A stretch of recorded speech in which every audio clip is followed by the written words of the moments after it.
Oi amigos, é um prazer estar com vocês aqui mais uma vez na companhia da linda, maravilhosa, empolgante, sensacional língua portuguesa. O assunto de hoje é regência verbal. Regência verbal é a maneira como os verbos se relacionam com seus complementos. É a ligação do verbo com o seu complemento. Esta ligação pode ser feita por meio de preposição ou não. Quais são as preposições? A, ante, após, até, com, contra, de, desde, em, entre, para, perante, por, sem, sob, sobre, tras. Alguns verbos exigem preposição e outros não. Por exemplo, tente me falar qual é a preposição. Quem concorda, concorda com alguma coisa. Quem pensa, pensa em alguma coisa. Quem se refere a alguma coisa. Mas quem compra, compra alguma coisa. O verbo comprar exige preposição? Não. Certo, pessoal? Então vamos lá. O primeiro verbo que nós veremos é o verbo assistir. O verbo assistir tem três sentidos principais. Primeiro é o sentido de ver. No sentido de ver, quem assiste, assiste a alguma coisa com preposição. Por exemplo, eu assisti o filme ou assisti ao filme. Como no sentido de ver, quem assiste, assiste a alguma coisa. Eu assisti ao filme, eu assisti ao acidente de trânsito, certo? Outro sentido é o verbo assistir no sentido de dar assistência, de auxiliar. Neste sentido, ele não admite preposição. Por exemplo, o governo assistiu os necessitados, certo? Sem preposição. Se eu digo que o governo assistiu aos necessitados, o que aconteceu? Ele ficou olhando, certo? E ainda existe o verbo assistir no sentido de morar. E neste sentido, quem assiste, assiste em algum lugar. Então eu posso tranquilamente falar, eu assisto em São Paulo, eu assisto no Rio de Janeiro. Vamos a alguns exemplos. A torcida brasileira assiste o jogo ou assiste ao jogo? No sentido de ver, quem assiste, assiste a, portanto, assiste ao jogo, ok? O próximo exemplo. As mulheres assistiram à novela. Cuidado, o verbo assistir está no sentido de ver. Neste sentido, quem assiste, assiste a alguma coisa, ou seja, nós temos uma preposição. E o substantivo novela, como todo bom substantivo, admite o artigo a novela. Havendo a preposição a, mas o artigo a que acompanha o substantivo novela, ocorre um fenômeno chamado crase. Portanto, as mulheres assistiram à novela, ok? O médico assiste ao enfermo ou o médico assiste o enfermo com dedicação. Lembram? No sentido de cuidar, de dar auxílio, de dar assistência, o verbo assistir não admite preposição. Portanto, o médico assiste o enfermo com dedicação. E o terceiro exemplo, nós temos aí a bandeira e o mapa de Curitiba. Eu assisto com muito orgulho em Curitiba, pois no sentido de morar, quem assiste, assiste em algum lugar. Agora um outro verbo, o verbo implicar, geralmente utilizado em desacordo com a norma culta da língua portuguesa. Muitos dizem, toda ação implica em uma reação. O verbo implicar não admite a preposição em, no sentido de acarretar, gerar como consequência. A forma correta seria, toda ação implica uma reação. A não obediência às normas implica sanção, certo? Não admite a preposição em. Portanto, veja o exemplo. Qual a forma correta? Dirigir sem carteira implica em multa? Não, o verbo implicar não admite a preposição em. Portanto, dirigir sem carteira implica multa. Esta é a forma correta para o verbo implicar. Um outro verbo é o verbo visar. Este verbo tem três sentidos básicos. Primeiro, visar no sentido de mirar. Neste sentido, quem visa, visa alguma coisa sem preposição. Segundo sentido, sentido de dar visto, visar. também sem preposição. Mas se for utilizado no sentido de pretender, aí sim quem visa a alguma coisa. Vamos a alguns exemplos. O caçador visou o alvo. No sentido de mirar, o verbo visar não admite preposição, portanto, visou o alvo. O próximo exemplo, o gerente do banco visou ao cheque ou visou o cheque. No sentido de dar visto, também é utilizado sem preposição, portanto, visou o cheque. Mas nesse terceiro exemplo, as discussões visam o crescimento da economia? Não, no sentido de pretender, quem visa a alguma coisa. Portanto, as discussões visam ao crescimento da economia. Certo? Cuidado com este próximo exemplo. Os biólogos visam a mudança de hábitos. Nós sabemos que no sentido de pretender, quem visa a alguma coisa. E o substantivo mudança admite o artigo a mudança. A preposição a exigida pelo verbo mais o artigo a que acompanha o substantivo mudança gera um fenômeno chamado crase.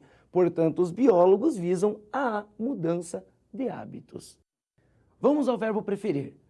Será que eu posso falar eu prefiro português do que matemática?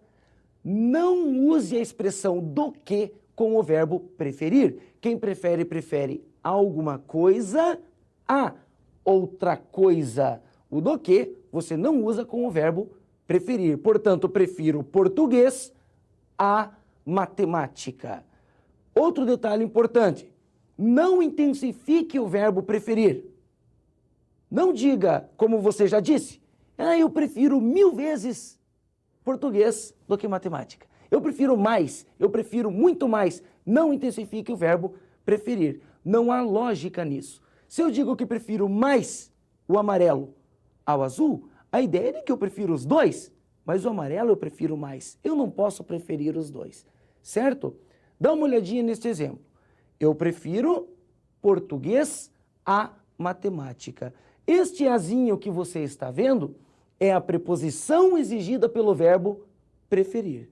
Note que os substantivos português e matemática não estão acompanhados por artigos. Mas, se eu quiser colocar artigo, antes dos substantivos, eu posso.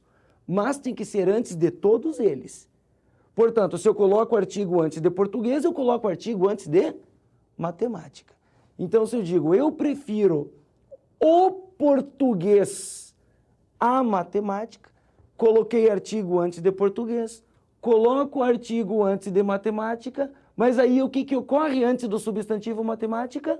A fusão entre a preposição a exigida pelo verbo preferir e o artigo a que acompanha o substantivo matemática, ocorrendo o quê?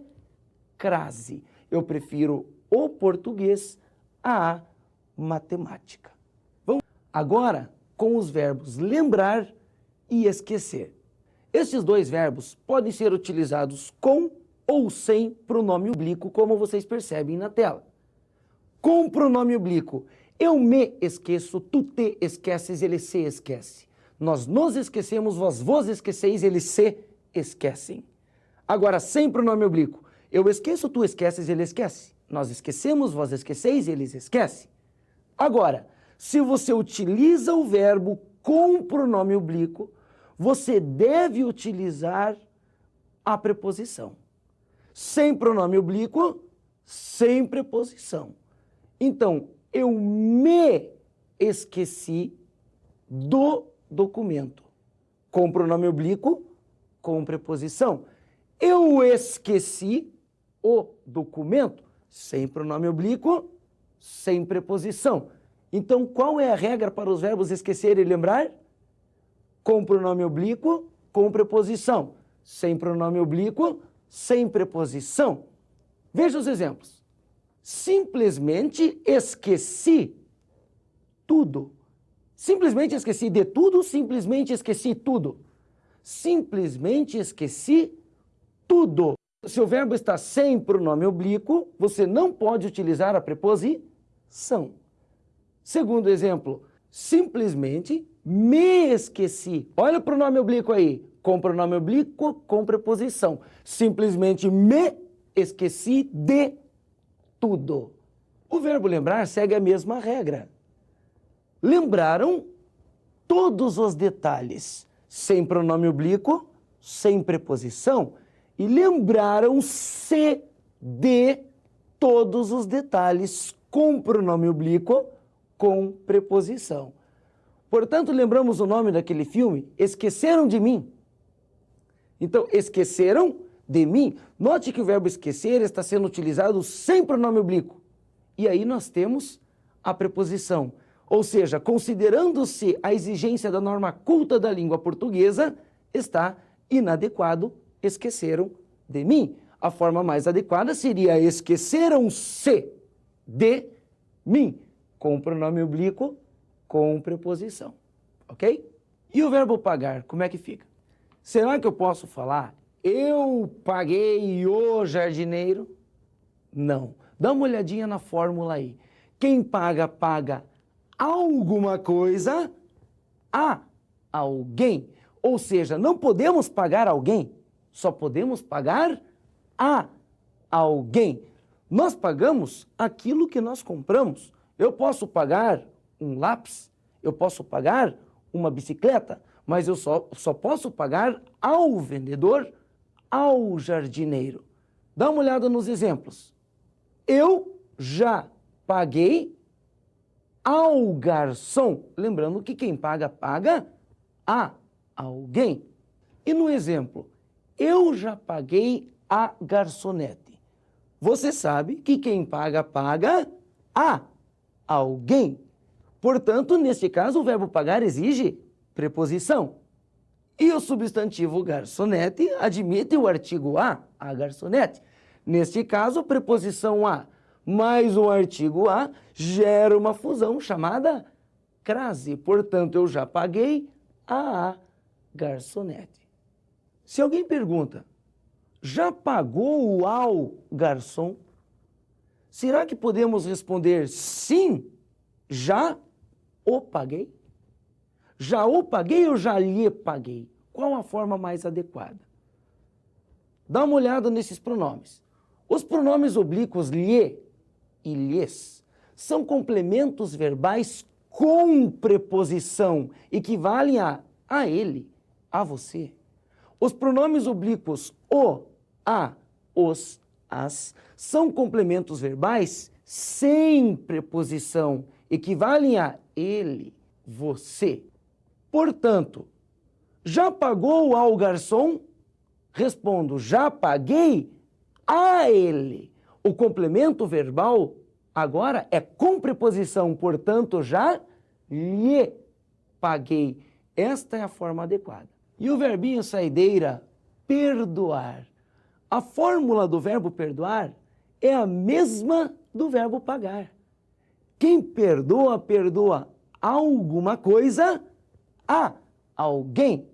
Ou seja, nós não perdoamos as pessoas, nós perdoamos as coisas. A quem? Às pessoas.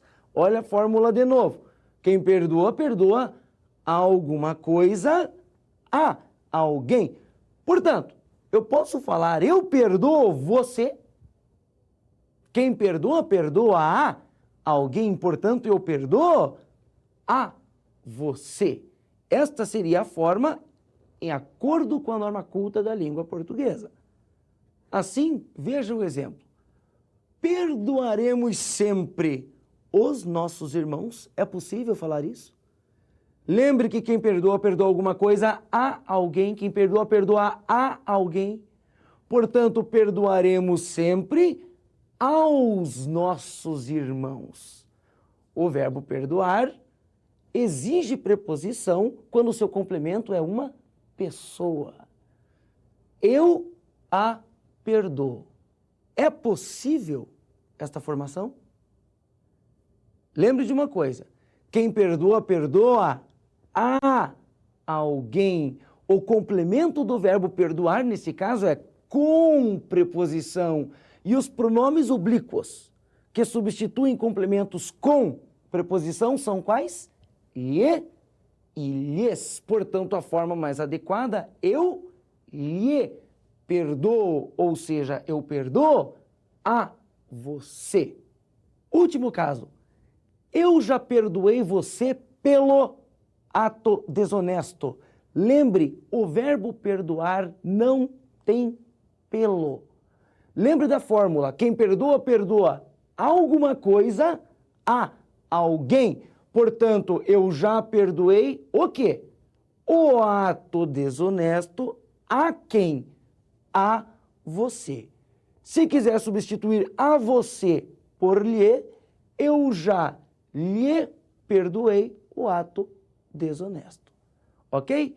Então era isso por hoje. Um grande abraço a todos. Tchau, tchau.